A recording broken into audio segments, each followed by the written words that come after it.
Today we're out in the shop. I'm over at my sand casting bench. I'm working on a core for this pattern.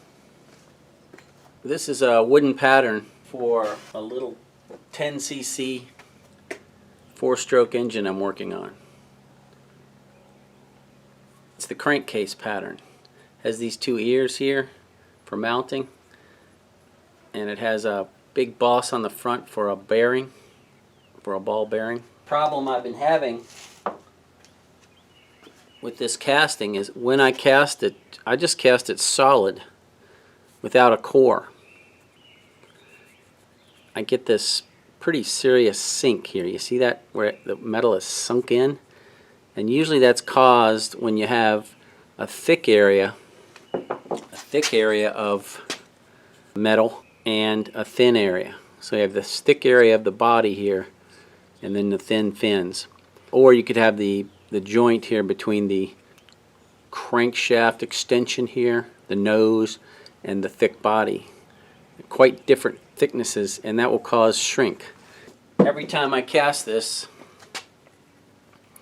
I get varying degrees of shrink, and you'll get a lot of cavities. It'll pull cavities in here inside. It's not a good situation.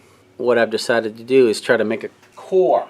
A core is a pattern or a block that goes inside the mold. It fits inside the sand mold to create a hole, so you don't have to machine the hole out and waste a lot of metal. So to make a core, you have to have a core. It's called a core box. This is a core box that I cast, and it's two parts, so you can, when you take it apart, your core is one piece.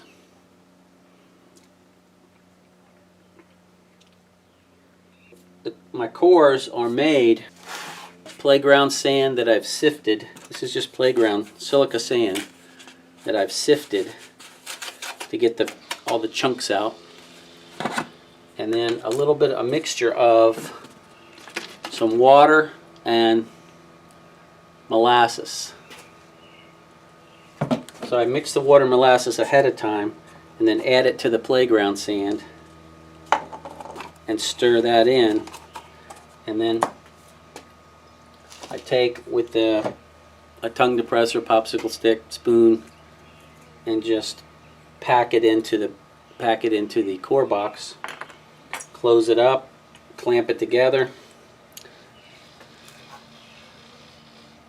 and then heat it. I heat it in a toaster oven for about an hour at about 220, 250.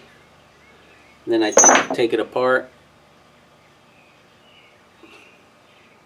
pull the core out, and then the core, you see these extensions on the sides, on the ends of this pattern.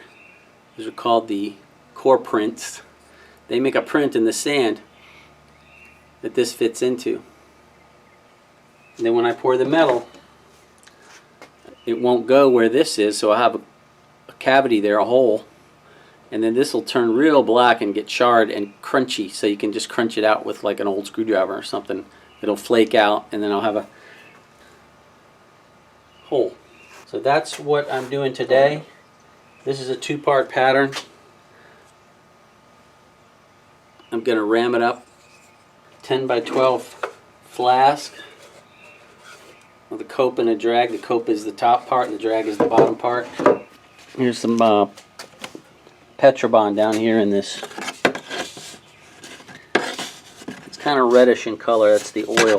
The oil is better than water because it will steam out at a much higher temperature, so you don't get as many blowholes due to the steaming of the water. So it's called oil sand, and the most common readily available that I know of is called Petrobond. So I have a Riddle here, which is just a hardware cloth nailed to the bottom of a 2x4 box here. And then when I'm ready to mold, I'll just take a shovel full of the Petrobond, just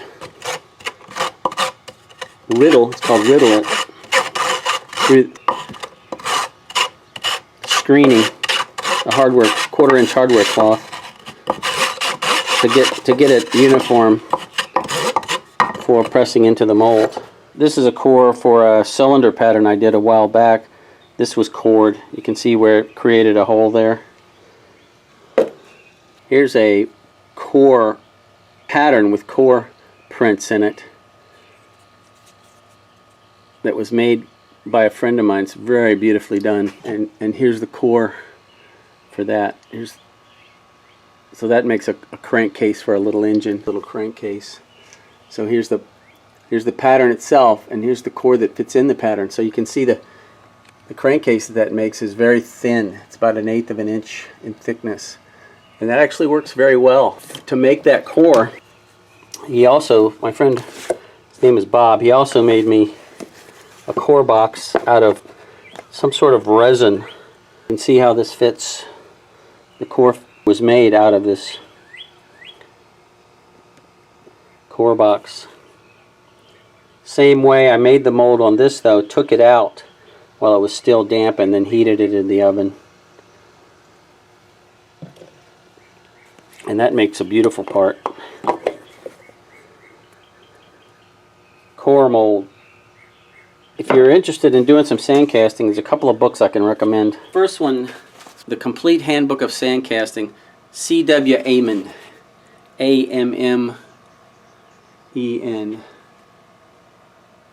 And this is an old school green sand. They call it green sand when you just mix water and sand to the right consistency where it'll, when you ball it in your fist, it makes a solid part. And I have it open now to this the chapter on making cores, but it gives formulas for cores. So a core formula for aluminum is, he calls it sharp sand, wheat flour, and molasses water. So that's exactly what I'm using. So that's the Complete Handbook of Sand Casting. You can get, I don't think these are in print, but there was a lot of them printed, so you can find them on thriftbooks.com. Here's some other ones. Terry Aspen, Foundry Making for the Amateur. And in this Foundry Making for the Amateur, shows you how to make a little furnace, and he has a couple patterns in here, diagrams. One is a cylinder for a model engine. There's the engine that's described in there. It's not, there's no plans in there, but it just shows how the castings were made. And then the Backyard Foundry, also by Terry Aspen, that's got a chapter on mold making, and you can see where I got my idea for the core box here on this page. He explains how that works. It's a 2-part box. In this one, he goes all the procedures required to make the cylinders, steam engine cylinders, steam train wheels, the Crucible, and his Backyard Foundry he's got a sample of a blower motor in there. So I like these books. If you're beginning casting, explains how to make patterns. He has a little single cylinder model engine in here, and he shows the castings for that.